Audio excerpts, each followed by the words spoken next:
非常的高兴有这个机会来跟大家谈一谈有关家庭跟子女的相关的事情。那么今天一到会场看到宽敞的场地，布置的非常的丰富，有1700多种的各种姓氏的族谱，还有相关的资料。以及电脑这种软体，供大家来认识、了解什么叫做族谱，以及如何的来制作族谱，所以是非常棒的一个丰富的知识的文化的飨宴。我知道到昨天晚上很晚，我们的工作人员还在后场，所以各位看到会场这样子这么丰富的这样的这个展出的内容，其实工作人员已经筹备了相当长的一段时间，特别是我们张会长张教授他领导下这个工作团队。首先呢，我要讲的就是说，什么叫做家谱跟族谱呢？简单的来讲，所谓家谱跟族谱，就是家族所有成员的故事。这个成员包括还在世的爸爸妈妈、小孩、兄弟姐妹、阿公阿嬷、爷爷奶奶。假如说3代同堂的话，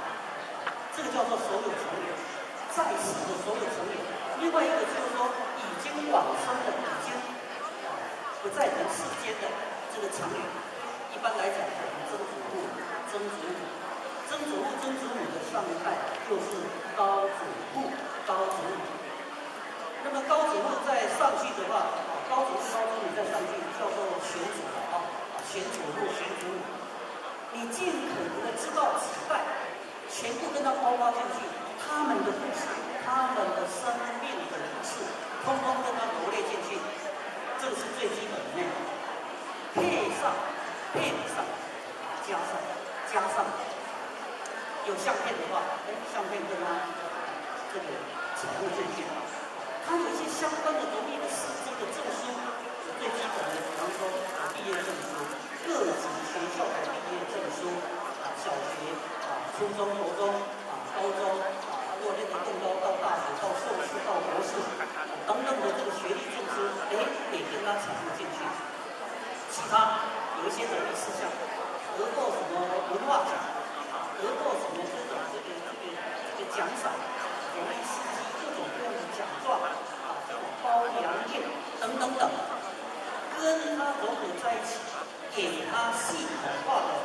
这种叙述、排比跟解说，这样子一本的故事，就叫做家族史。这样的家族史在传统上给他一个更专业的称呼就叫做族谱。大的话叫族谱，小一点的话就一家一系，这样子的话就叫做家谱。广义的来讲，叫做族谱。族谱的扼要的定义。就是这个样子，所以要做族谱并不困难很简单是不是？来，我们开始从几声开始，然后往爸爸妈妈，爸爸这个叫什么大名，妈妈叫什么大名，然后祖父叫什么大名，这个这个祖母叫什么大名，高祖父、高祖母等等。那只注重父系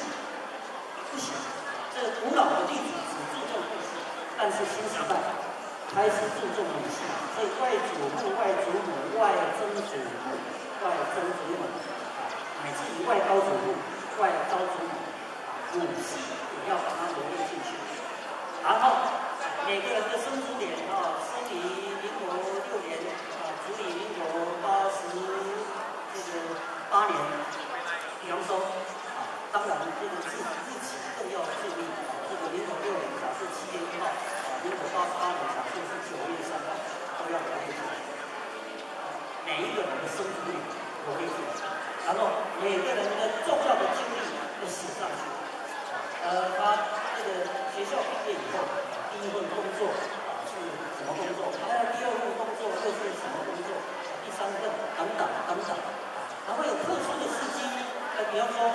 他如果是工程师，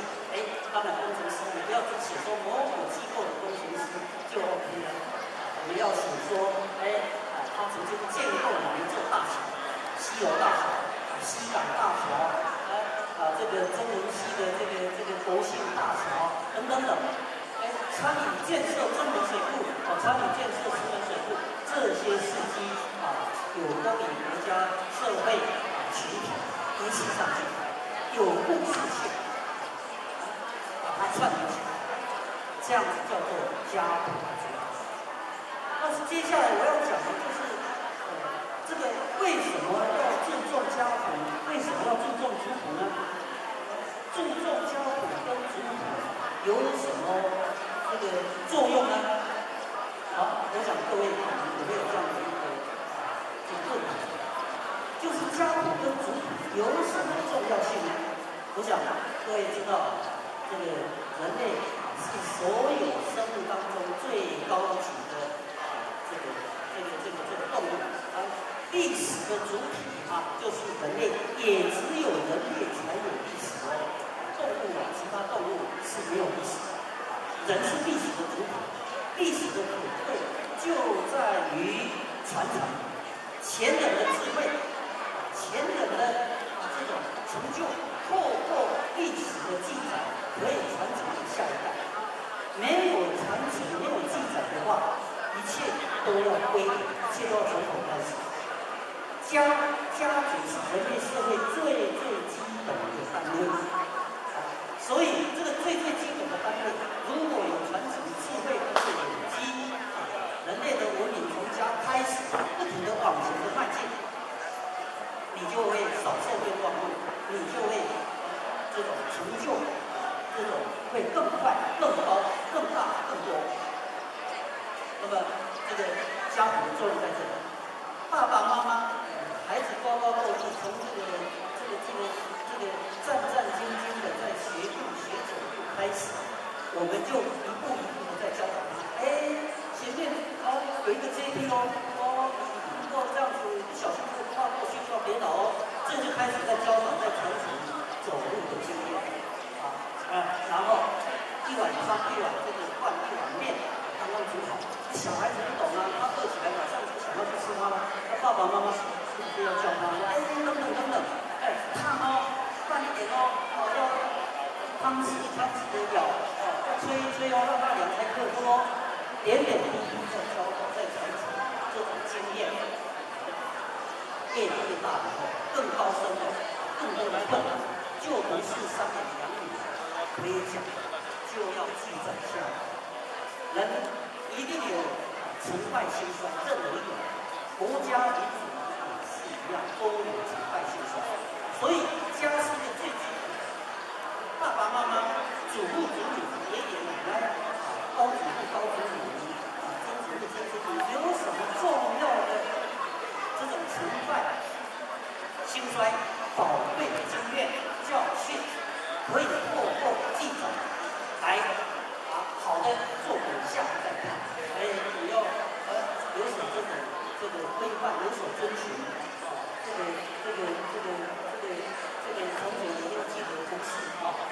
妈妈在教导胡适胡适引领大马的胡适，也是运动的这个领袖人物的胡适，当过中央研究院院长的那个胡适，他常常妈妈就跟他讲说，我一辈子只知道你爸爸这样一个这么样的一个官员你不可以叠他的壶就说你不可以叠他的胶，你不可以丢他的妈妈的练从小就一直在教胡适在成长的过程中，在他的心目中，父亲是一个完美的形象，这个就是在传承。胡适透过他的笔生花要写出来，他就是在记载他一生当中非常注重这个叫人家要写传记，叫人家写回忆录，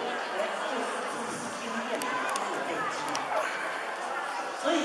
我们如果今天不知道曾祖父、曾祖母的事迹，不知道高祖父、高祖母的事迹，是因为失传没有记载。过去不懂得很详细的写下曾祖父、曾祖母奋斗的事迹，成败兴衰的关系。青春过啊，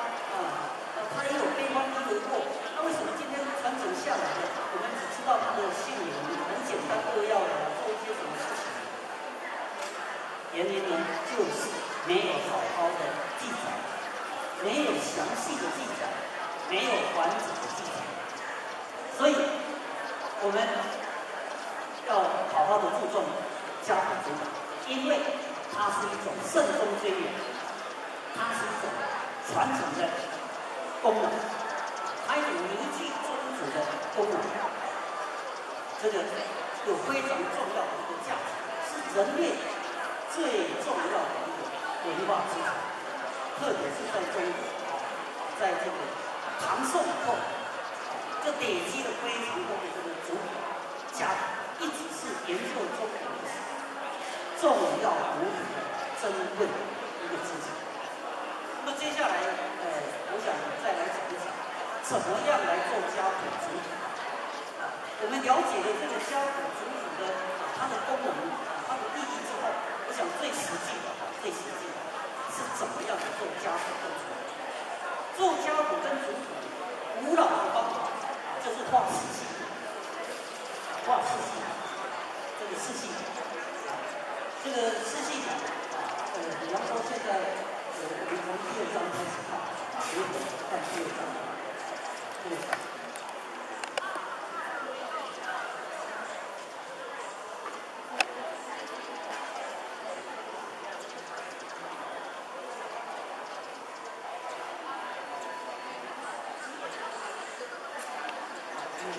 第二章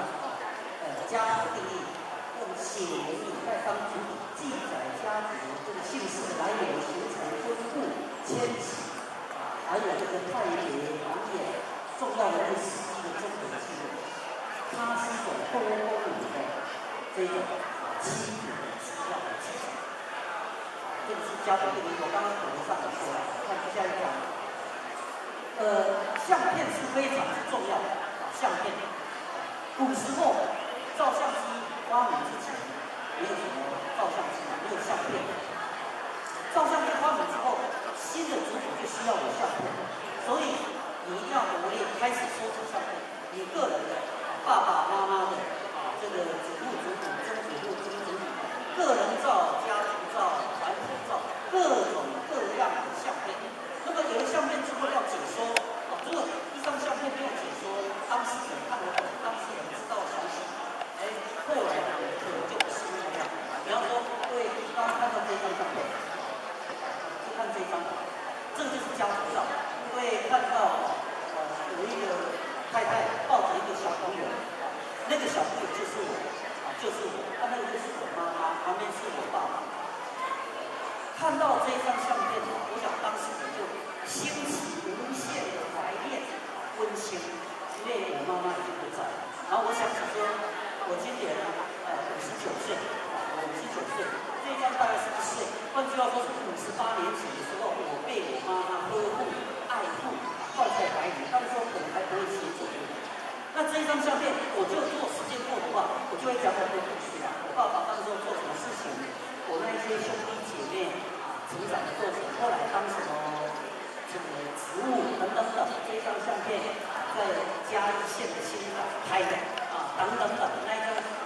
家相馆已经传承第3代，一张相片我就可以说一些很多的故事出来。所以家族照非常重要。做家谱第一个，先从影像记录开始。这个很怀念这个相片已经这个59年了还这么清晰。再下一张，上一张。好，那这一张各位看到赖市长在这个右边第3个赖市长，对不对然后左边那个就是我们的这个张教授、张建中、张会长、张教授，当中拿的那个这个海报，就是我们这一次族谱博览会的那个大型的海报。那我们站在最左边，就是大前天我们到市政府去拜访市长，请市长